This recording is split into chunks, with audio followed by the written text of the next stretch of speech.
cursor is something that's hooked under that chair on this leg here. No, the other side, on your left side. Just lift your chair. Oh, it's somebody else's. Something there. We're going to drag it all over. Okay. That's you leave it down there. I just didn't want it to pull back. Valerie made it. Good. Oh yeah, we got the whole village behind us here. You barely got me. Charlie called this morning and I was on. It actually looks great on television. Yeah. Is this live? Memorettes.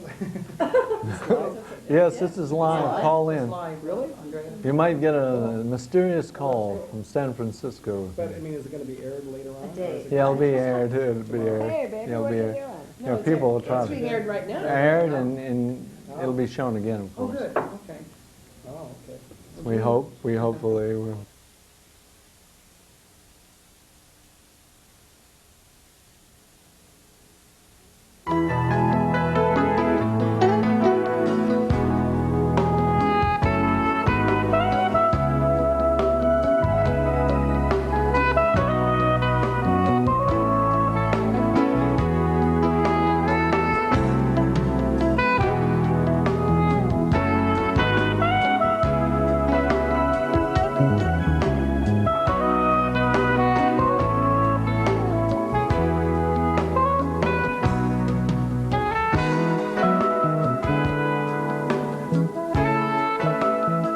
Thank you for joining us here at Voices from the Village. Today we're going to be talking about a topic which has far-reaching implications, far more reaching than marijuana and medical marijuana. It is the issue of the federal government intervening into the affairs of states. For many years, the phrase states' rights stood for things that were not all desirable, but perhaps there has come a time when the issue of states' rights has been cast in a different light. Today we're very pleased to have with us in the studio several people who've been involved with the fact that marijuana has been made legal in the state of California by the vote of the people through Proposition 215. This proposition makes it legal for physicians to prescribe marijuana for a medical condition. Recently, the federal government has brought a lawsuit attempting to close down the clubs that distribute the marijuana. This raises many issues of law, and we'll be discussing them today. We're very pleased to have in the studio with us today Silver Knight. Yes. How are you today? How are you doing, Joe? You're affiliated, I'm doing okay. With the Women's Alliance for Medical Marijuana, WHAM. I'm a patient and WHAM's nurse and political activist. We look forward to talking about that. Thank Kate you. Wells, Yes. attorney representing the Cannabis Club in a group action with a number of other cannabis clubs, the Cannabis Club of Santa Cruz. That's correct. And Yes. we'll be talking to you about many of the legal ramifications of this action brought by the federal government. Thank you for having me. Our pleasure. Andrea Tischler, you've been involved with an organization called Adios Camp. That's correct. We'll be talking a little bit about that. Fine. And Valerie Corral, Hello. a leader, one of the first people to come out very openly and say medical marijuana is a necessity. Thank you, Valerie, for making time to come here. And my co-host, without whom I would not be here today, Charlie Phillips. Glad to have you here today.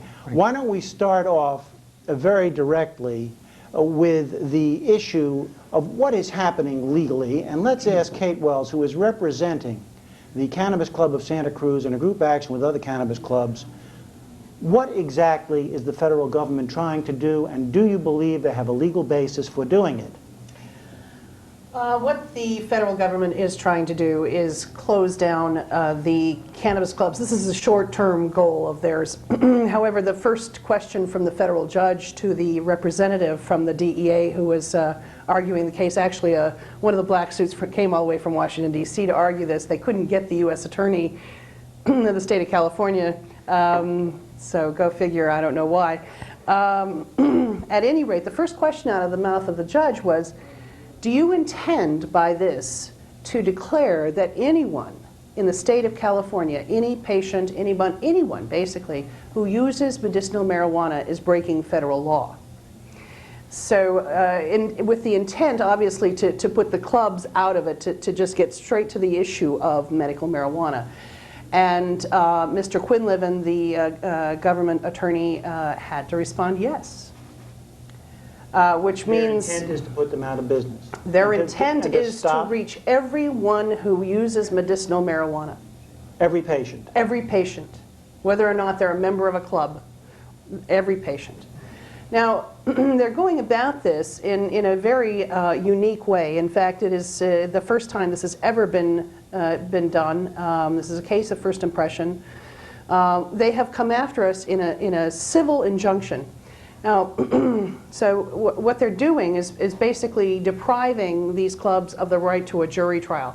And with good reason. We're quite sure that any jury that we might get in San Francisco, which is where the action was filed, they wouldn't be able to get a conviction. We would have all kinds of defenses available to us. So instead of that, they're doing an end run around the Constitution as far as we see it, and they're bringing this civil injunction, which is a determination that will be made by a judge and not by a jury.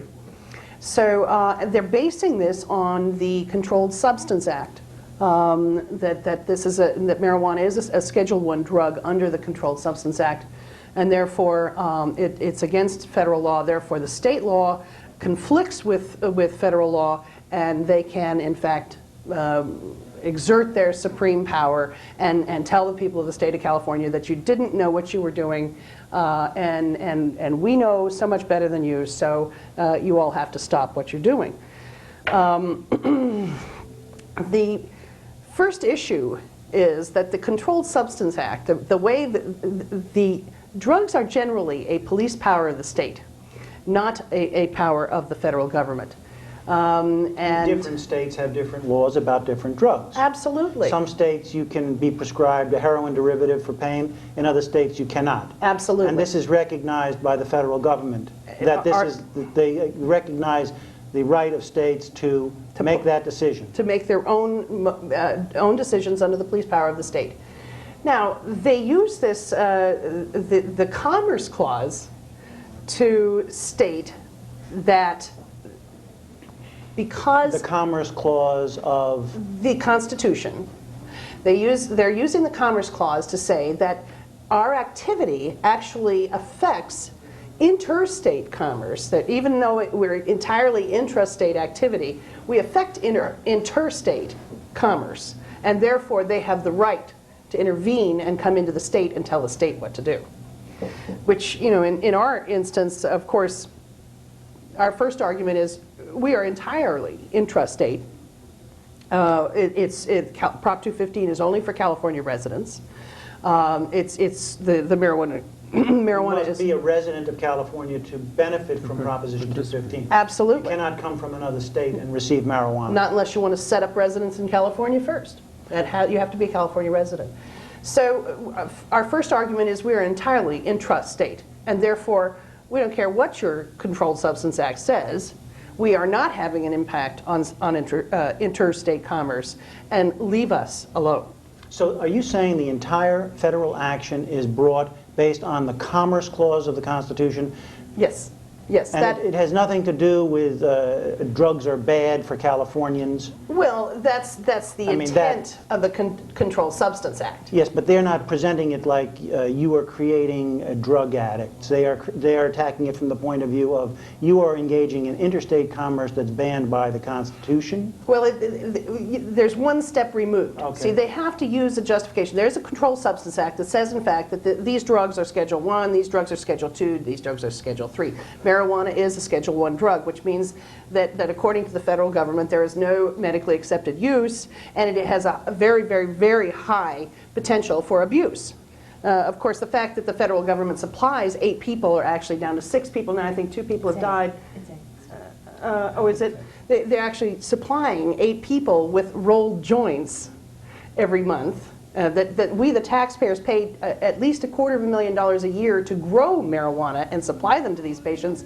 They are, in fact, saying, in our lawsuit, that it has no medically accepted use. They are saying that it is Schedule I drug, and therefore, but Is not marinol a derivative of marijuana? It's a synthetic. it's a Oh, it's a synthetic synthetic? derivative. Right, it's But a synthetic it's derivative. THC. Right. So at any rate, the thing is they are using the Commerce Clause to reach activity that is entirely intrastate. That is the way they justify having the Controlled Substance Act reach our kind of activity. Now, they are depriving you of a jury trial, or depriving the cannabis clubs of a jury trial. Do you believe they will be effective in this approach? Is there a precedent for this? Well, ultimately, the result will be that, in fact, every club I have talked to, and I have talked to almost all of the directors of the clubs involved, every one of the clubs will ignore any injunction if it is, in fact, issued by the federal government, at which And point... tested in a legal action. At which point they will be in contempt of the order, and at that time there will be the availability to a jury trial. I see. Let's take a step back, because you mentioned no medical approved use of marijuana according to the federal statutes at this time, and we have a number of people here today who have been very involved in the medical use of marijuana. And why don't I start just with an open question to three people here. Silver, Andrea, Valerie, you've all been involved in the medical use of marijuana. Is there a body of literature that documents that there is beneficial use, or have you seen beneficial use? And why don't we get answers from all three of you at some point? Okay. Well, Would you like to well, go first, Val? First of all, I wanted to say that I'm with the Women's Alliance for Medical Marijuana, WHAM. I'm the founder of WHAM, and we're a nonprofit 501c3 in the state of California, first in the nation. The nation. And a body of literature, well, yes, there have been many studies that have been conducted since and throughout the 70s and even through the 80s. And presently there is a research study being awarded to Dr. Abrams in San Francisco, who has tried numerous times to have this study approved through the FDA and DEA, and has just recently, with extreme pressure, managed to get not only funding but material and primarily the approval of the FDA and DEA. So, consequently, there's a great deal of information, both anecdotal and otherwise, that would substantiate the use of marijuana medically and would show its value in not only extreme cases, but in many cases such as asthma and migraines, which is not to say that suffering is not extreme to the person who happens to be suffering, but that there are different weights. The federal court in April of '96, April 30th, found in a lawsuit against a class action lawsuit brought against Janet Reno, Donna Shalala, Thomas Constantine, and Barry McCaffrey, had found in favor of the possibility of physicians recommending marijuana. Now, 215 doesn't say prescribing. A lawsuit against the federal government essentially found in favor? Found in favor of patients in order to be able, what's that? Okay. To be able You need to to, make a microphone adjustment for her? let's have a little bit. To be able to, Is that okay? We can how's do this? that. in or, Is that better? so that, is that better? So that patients can not only have a conversation with their physicians, which is something that the federal government had tried to, if you remember last year, when the federal government came out stating that a physician could not only not recommend marijuana, but could not even have a conversation with a patient regarding the use of marijuana. This was a class action lawsuit brought against these 4 officers And it was of the victorious? federal government. So far, so good. At what level? On the 9th District Court, federal court in San Francisco. So So the it is a federal federal, it is a federal judge The federal- with a federal ruling. So the federal government would have to appeal that to the Supreme Court if they wanted to It's- challenge that? Yes, but it's still in process. There's still findings being Isn't there covered. true that some doctors in Santa Cruz, and there was an injunction against one? It was Dr. Leff who was part of this group of doctors who actually brought the lawsuit. It's called Conant versus McCaffrey.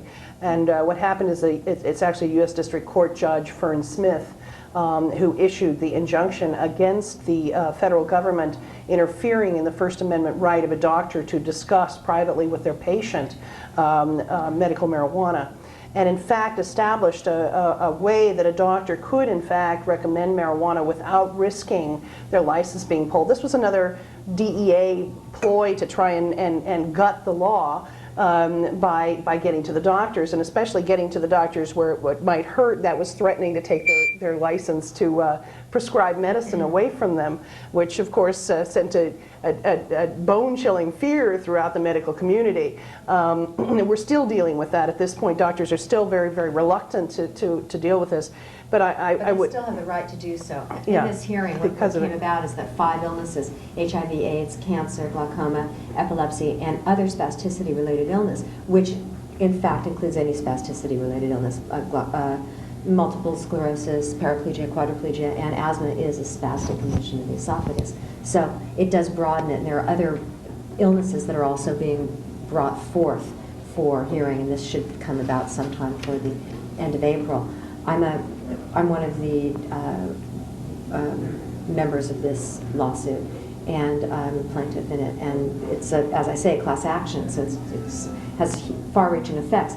You don't pick one of the most elite groups in America, like physicians, and try to go after them. It just doesn't make sense. So the tactic now is, of course, go after the clubs, close down access. The concept is to deny access of medical marijuana to individuals. To say that I have cancer today, find out I'm going to start chemotherapy in 3 weeks, and now I need to grow a crop, it's impossible. They understand that. So you take away the source. Yeah. I want to step back a little bit and pick up this thread in a moment, but I want to talk a little bit about what people have personally seen as the medical effect of marijuana. This is a different question Lots from of what people, studies...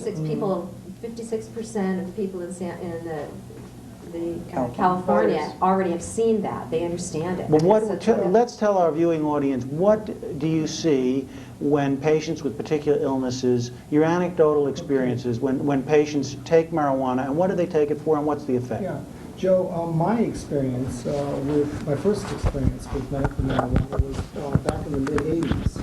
And I was living in San Francisco, and I knew a large number of people in the gay community. And all of a sudden, people started coming down with, which we found out later, with AIDS.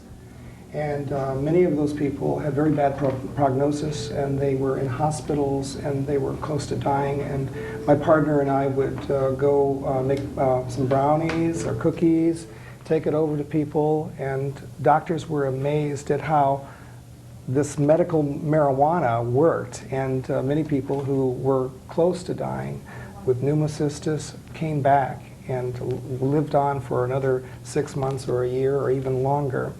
So that was my first exposure to medical marijuana. I had been using marijuana prior to that since the mid-'60s, just about when a lot of people started using marijuana for medicinal purposes, stress, some psychological problems that I was dealing with. But this was really clear that it was actually saving people's lives. And so I continued to administer the medicine to my friends who were very sick, and they got better. Most recently, my mother, who is 83 years old, and her birthday is tomorrow, by the way, April 1st. And she's here in Santa Cruz. I brought her out here a couple years ago, and she was diagnosed with Alzheimer's disease. And with Alzheimer's, she became she still becomes very agitated very easily. And marijuana, there's nothing like marijuana to calm down the symptoms of agitation. And she becomes so calm and tranquil, she actually becomes a little giddy. And what's the harm with that, to feel good? Charlie? You remind me of a lady. What was the lady's name that was serving brownies and administering? Mary. And just so wonderful. And they tried to arrest her for this. That was and in San San Francisco. Yeah. We have a patient at the club that I think is a really very profound example and anecdotal. She is a very young woman with multiple sclerosis. She is confined to a wheelchair with her condition. And in fact, she gets spasms so bad. She has a small child that she can't even hold her child. She just is jerking and shaking. And she'll come to the club, and we will actually have to hold something to her mouth because she can't hold on to anything. And she will take one hit of marijuana, and it just fades away. It is absolutely the most profound thing, and if I What is her hadn't diagnosis? witnessed this, she has multiple sclerosis. If I hadn't witnessed this myself, and this, she's just one example of many, many, many patients that I have seen who are just profoundly improved after a small ingestion, very small ingestion of marijuana. And by the way, different types of marijuana help different types of conditions, and they've killed studies for so long into the medicinal qualities of marijuana that we're just beginning to find out now exactly what strains help what type of disease. Some very low grades of marijuana actually are more helpful than high grades of marijuana for certain conditions. In other words, marijuana with a lower concentration of the active ingredient. That's Well, there correct. are many active ingredients. Right, of the Over 40 THC different ingredient. Right. cannabidiols, but There where- what? there are over 40 different cannabidials, which are different. There are different 40 different active properties. ingredients? Different properties. So Yeah, when so- people just think tetrahydrocannabinol, It's a plant. that's only one Right. part of the action. Well, all plants are like that. Any plant medicine is going to have different properties that interact with one another to make it benefit or to be of benefit. A single compound drug, which is what the FDA sells, has different properties, a single compound. So it can only work in that manner. But to back up, I'm an epileptic and was in a car accident 25 years ago. 24 years ago began using marijuana because the drugs that I was using didn't work. 6 years ago was arrested and was the first patient in the state of California to challenge the law on medical necessity, and won and was rearrested, and began this organization, WHAM, which is a group of primarily terminal patients, almost all patients with either cancer or HIV/AIDS. And the work that we do is both anecdotal, and we have a support group, and we grow. It's a collective organization. We grow marijuana, and we give it away. It works. We work for free because that's how we keep the prices out of it, and that's how we establish our nonprofit. And of course, it's not something that everybody can do. It's not something that every organization can do. And buyers clubs are an important part of this process. We run the sort of welfare or social services aspect in a collective manner. But we've been breeding marijuana for 24 years, and what we found is in the collection of the anecdotal evidence that I've been gathering for 5 years, yes, just a little bit under 5 years, have been gathering this information, and we found that with the 32 different strains that we've developed, which is something that Kate referred to, that we have found that different strains are effective on different illnesses. Now, this is a high variable, and it would be only with some very intricate studies, research studies, that could prove the kinds of qualities, and believe me, the federal government will do this. They will want to know which little pill to make. And I have no opposition to little pills. People use them all the time.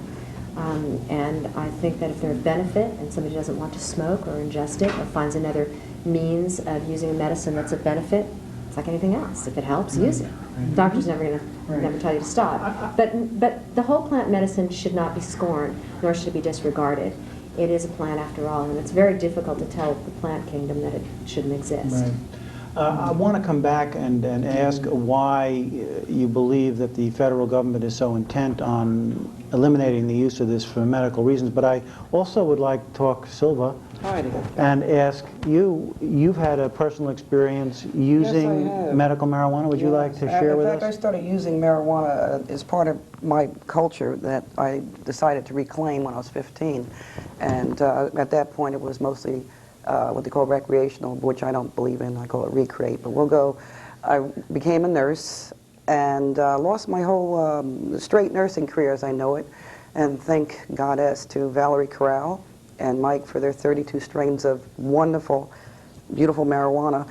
I used to be in a wheelchair after this nursing accident. I suffered permanent ruptured disc disease syndrome with other difficulties. Just last night I passed out, but I'm here today because, and not being hokey, seriously, because of the half a muffin that I ate, and I was able to get out of the spasms. Antispasmodic. You were talking about that, and Kate and Valerie and Andrea.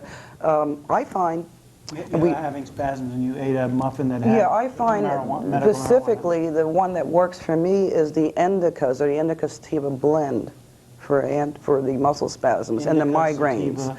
blend, indicas.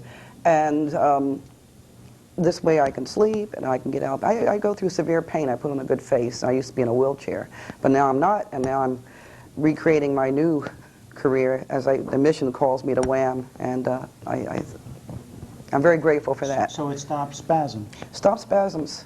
Stop spasms. As I said, I was passing out last night. My partner is used to this, and I'm used to it. And after I didn't lose consciousness, I ate my muffin, which let me sleep all night, get out of the pain, the spasms, the migraine, on one side here, my whole right side's affected, sciatica, you name it. This whole list. So I've cut down on my Robaxins, which are antispasmodic, that type of medicine. That's one brand name of antispasmodic. That I find it tastes nasty. I never liked it. And I find that this works way better than the Robaxin. Now, I'm not putting down Western medicine because I had to go to nursing school at one time, but I also am a spirit person and reclaim that. So I mix the blend.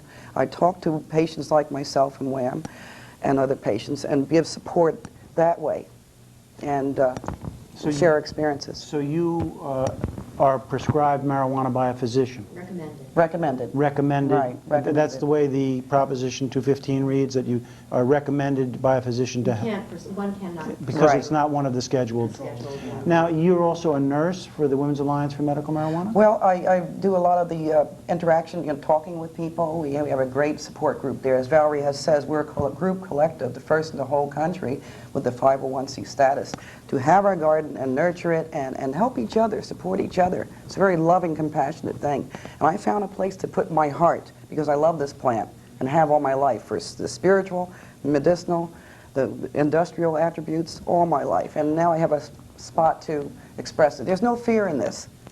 What kind Refuse of that fear. what kind of patients do you see that you work with? Well, generally we go to the meetings and we sit and talk. It's a talking thing. Sometimes people call me, and when Valerie doesn't have time, I'm there archiving the video on TV with the news and the whole trip, and people will call me, and I'll have time. I'll make time to talk with them, and just let them ventilate and talk about their marijuana experiences and their diagnosis and their disease. And What kind of diseases do they have usually? well, as we have said, WHAM is focused on mostly terminally ill patients, but there are people like me who are chronic, permanently injured. Lost my career as I knew it, but that's okay. Shut the door. Terminally ill with cancer? Cancer, AIDS, full-blown AIDS, breast cancers, all kinds of What? Silver, excuse me. Yeah, go ahead, sorry. May I, as I learned from Judy and Lynn Osborne, that medical marijuana has been practiced for 5,000 years. Right. And I was covering up my mic. No, it's been practiced for over 5,000 years for medical and religious practices. It was served during communion in the Christian church. Believe it or not, they don't necessarily talk about agnostic. Before there was a pharmacopoeia. Pharmacopoeia. In fact, in the early 1900s in the government, it was all right to have marijuana as long as you registered as a marijuana user. I would like to address your question about the federal government and why they're doing what they're doing, because I think it's really interesting.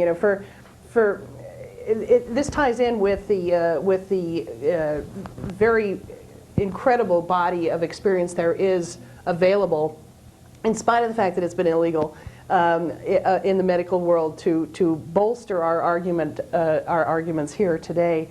Back in 1970, when Nixon was trying to determine where to schedule marijuana, they called for medical studies, and they actually formed the Schaefer Commission, which studied marijuana for years, and then brought their evidence to an administrative law judge who determined that marijuana was one of the safest and most effective medicines that they had ever studied.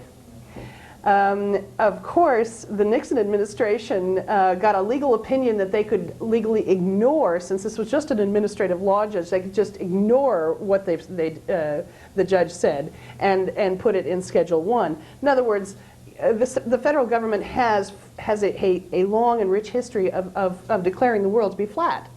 And as long as they continue to declare the world to be flat, it will be flat in their eyes. And the bad faith is just incredible.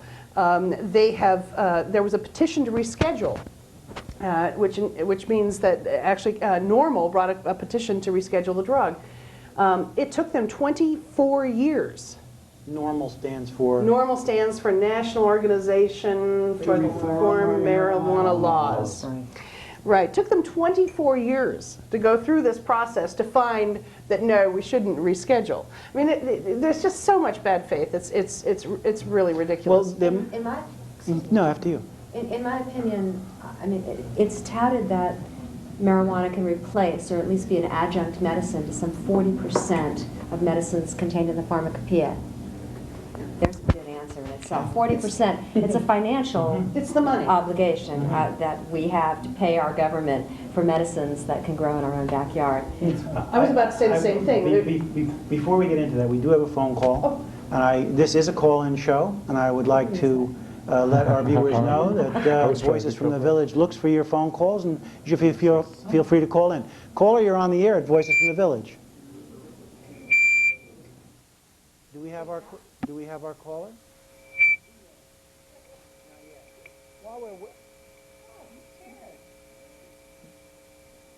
Do we have our caller on? We're expecting a call from the District Attorney of San Francisco, but I don't know if we got him through yet. They lost the call? All right, well, hopefully he'll call back. Charlie, would you, did you have a question?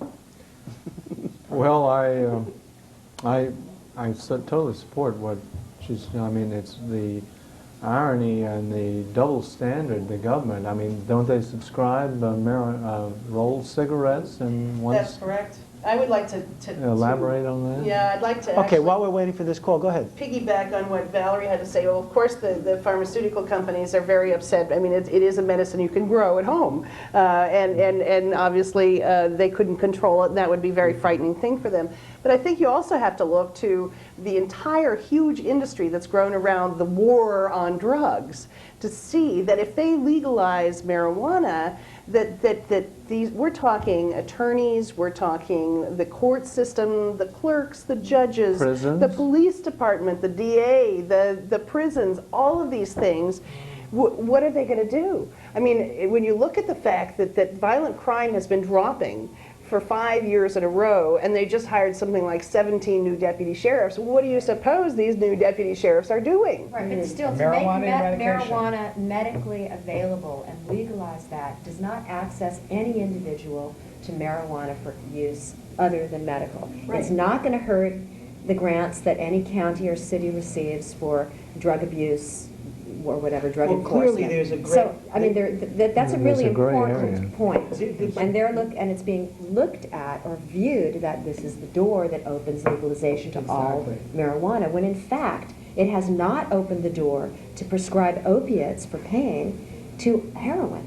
It has not made heroin It's not legal. even considered. It's not even as a considered. connection. For cocaine to be a Schedule II drug, to be prescribable, has not opened the door to the legalization of cocaine. So So what is it that is so special in the minds of federal prosecutors and people who think about federal law? What is it that is so special about this particular plant? Well, I would love to be inside the mind, or at least have a peephole into the mind of one of these. I wouldn't want to stay there very long, but one of these agents. But I still think that with the pharmaceutical companies, it has some great deal to do with the plant medicine that can be made free or very inexpensive. And also its ability to replace or be, as I said, adjunct to so many medicines that are already available. Let's talk a little bit about what the fears are of people who are opposed to the legalization. And I think quite candidly, many of them are afraid that young people will take this as a message that it is okay to smoke marijuana. Then what we do is we give the message that it's not. Advertising. We use spend all a of great that deal money that we're now spending in law enforcement to educate, and educate realistically, not in the manner that we have been educating. I mean, we grew up with the reefer madness. The education, believe it or not, is not much better today. Kids do not believe what the government's telling them because it's not real. Does Women's Alliance for Medical Marijuana have an official position about the use of marijuana by teenagers? Well, The only teenagers that we would ever consider serving are those who have a physician's recommendation. Well, do you have, And they're also their parents' do you have, signed agreement. do you have a recommendation or a position on the recreational use by young people of marijuana? Yeah, we have the same recommendation that we give to everyone. Any medicine that's used has to be treated with the utmost respect and to be honored as a medicine that serves a personal purpose, whether it's personal as a caregiver or personal for your own needs. But it is a medicine. That's all that we're looking at. That's the only issue that's at hand. For us to allow it to be clouded, for us to start talking about other issues is, as far as WHAM is concerned, not acceptable. I understand. And we don't deal with it. I understand, but I'm addressing what I do believe, at least is this, close to the top of the stated fear of federal officials. They are, or at least they say this, and I do believe that many of them believe it. They are afraid that droves of young people will say, well, you know, this is a medicine, therefore it must be okay, even though young people don't say phenobarbital is a medicine, therefore I'm going to rush down to the corner and buy from my local dealer phenobarbital, or I'm going to go and get some other prescription drug because I see it being used. But if for some reason in the minds of officials it seems to have come to pass that they are very concerned that young people, this is at least what they state, will turn. It's a real fear. It's an understanding. But I think Andrea. that's kind of a cop-out.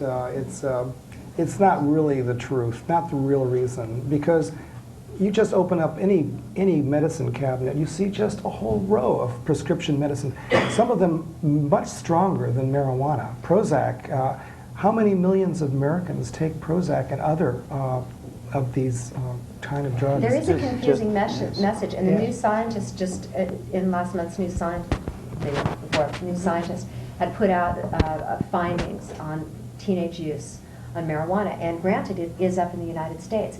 And as a matter of fact, it is proportionate with the increased use of marijuana throughout the world, internationally.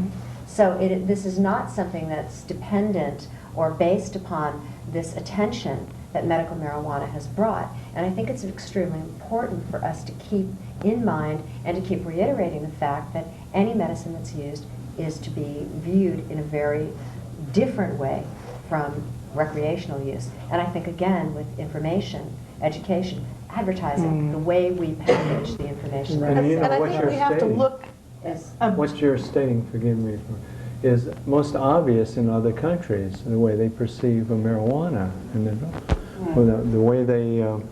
the way they look as it as a class. I mean, as accepted from Amsterdam, from the Netherlands to Germany to they look. I think predominantly they look at it as a medicine. Do they not? Well, there are some in Spain and England and Germany and Italy, of course the Netherlands.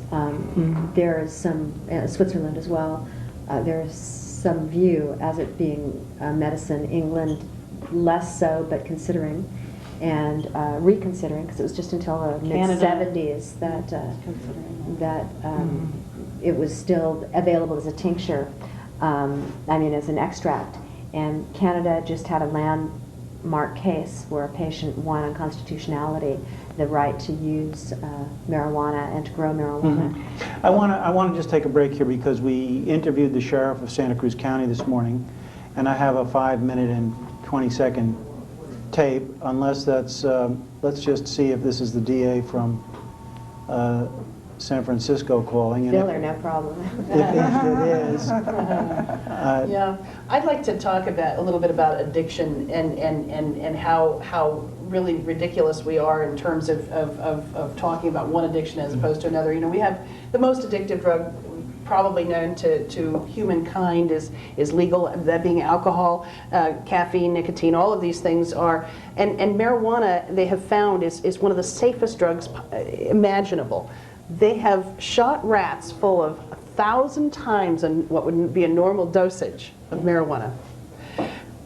And they're fine. They live through this. If they had given them any other kind of drug, they would be dead. Yeah. Any any other kind of drug, they would be dead. That shows how medically safe this is. But it's not to From- discount fears. Oh, absolutely not. No. It's his secretary. So, So yeah, and it just goes to show how absolutely safe this is, and how how we're not very consistent in our position as far as fear. Okay. Let's take a call from, I believe we have the secretary from the District Attorney of San Francisco on the line. Can you hear me? Are you there? I'm here. Hello, welcome to Voices from the Village. They're far distant voices here. Is this District Attorney Hallinan? Yeah, this is Terrence Hallinan. How are you experiencing the situation with the federal government's lawsuit against cannabis clubs? Well, the judge has continued it for 20 days and asked for both sides to file some memoranda on some issues that came up during the course of the case. I felt that he was pretty open-minded, that he was trying to work his way through it, that he appreciated the medical aspect of marijuana, and he's trying to figure out how to reconcile that with federal law. What do you think the basis of the case that the federal government has is? The basis of their case is just saying it's against the law, it's against federal law to possess and cultivate and use marijuana, and the federal government does not have a medical marijuana defense. That's a state option, and therefore you're in violation of the law. The reality is, of course, the federal government doesn't enforce minor marijuana matters like this, and if they tried, it would be an impossibility. They'd be overwhelmed. Do you think it's inappropriate for the federal government to have proceeded the way they are? It's completely inappropriate, and I think the judge himself recognized that this was a highly unusual procedure, and for a law of the law enforcement that ordinarily doesn't even get involved in a marijuana case unless there's at least 500 pounds involved, for them to be involving themselves in grams of marijuana was really a political, not a legal situation. Why do you think they're so motivated to move against this approval by the voters of California for the medical use of marijuana? What do you think is motivating the federal government? I can only guess. I do know that the California district attorneys and Attorney General Lundgren in particular have put a lot of pressure on the Justice Department to do something about it.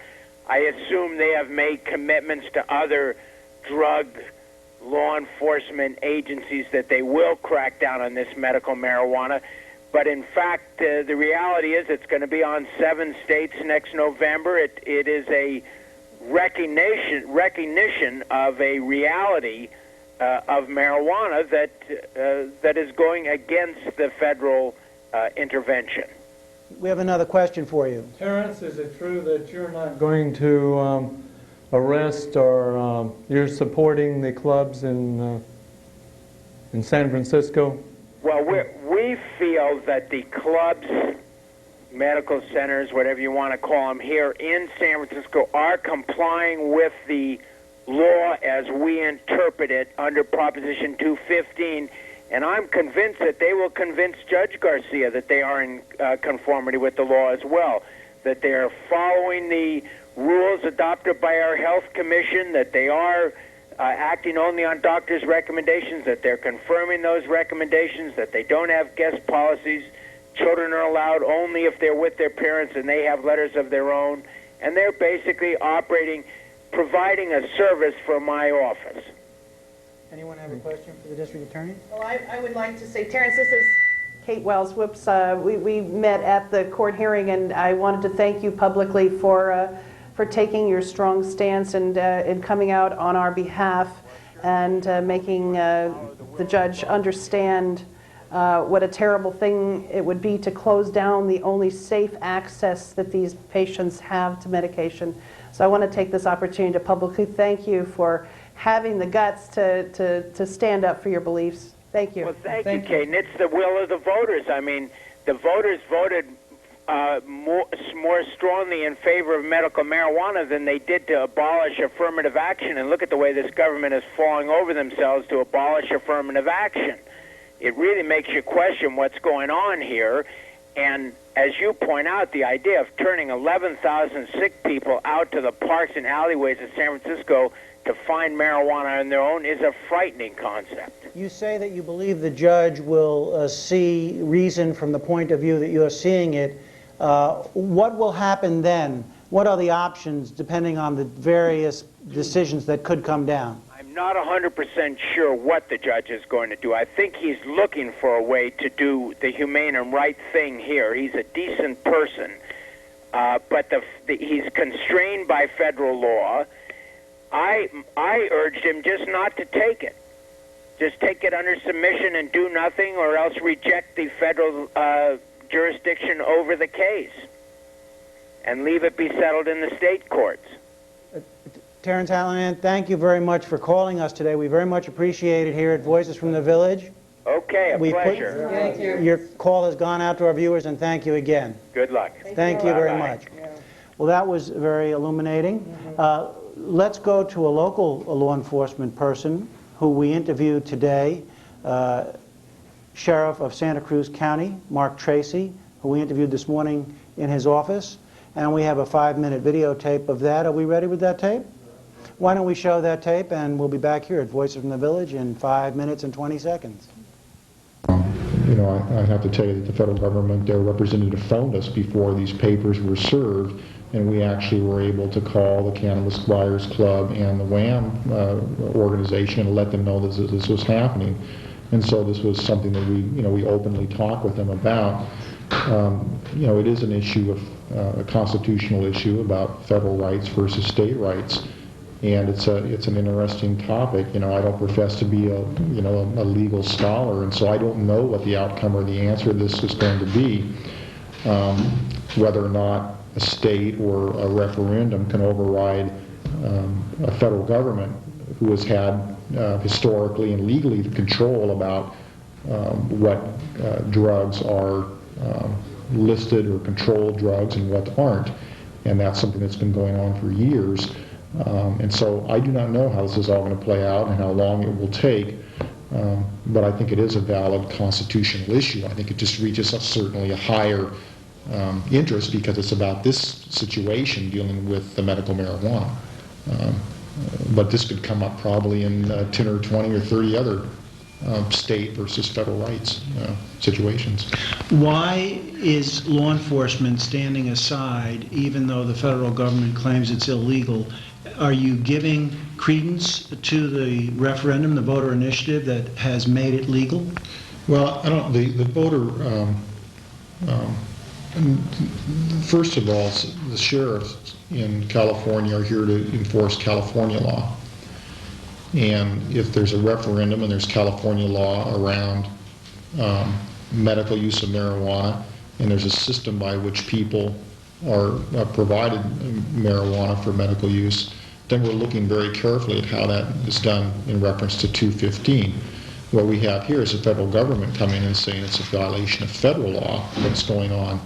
And so I don't know that it's necessarily the responsibility of the sheriff, a local sheriff, to enforce a federal law or perceived violation of a federal law.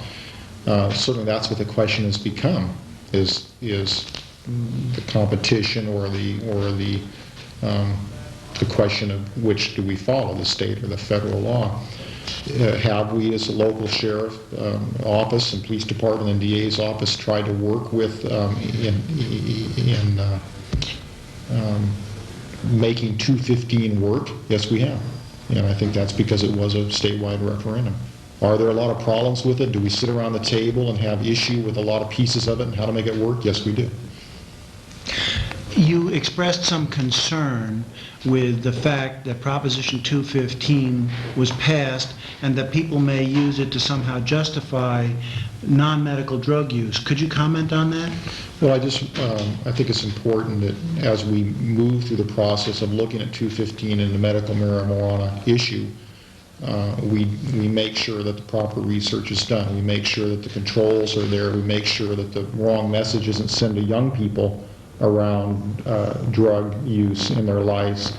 And I think sometimes people will take the issue of medical marijuana and try to use it as to furtherance the legalization cause. I know that many of the people I've been involved with in medical marijuana haven't done that, and they've stuck strictly to this one focused issue, and I prefer to do that too. What will happen if the federal government wins its lawsuit against cannabis clubs? Will you feel compelled then to enforce the federal law, even if the initiative, in theory, well, in fact, actually passed, but now there's a federal ruling that it's illegal? What will the sheriff's department do then?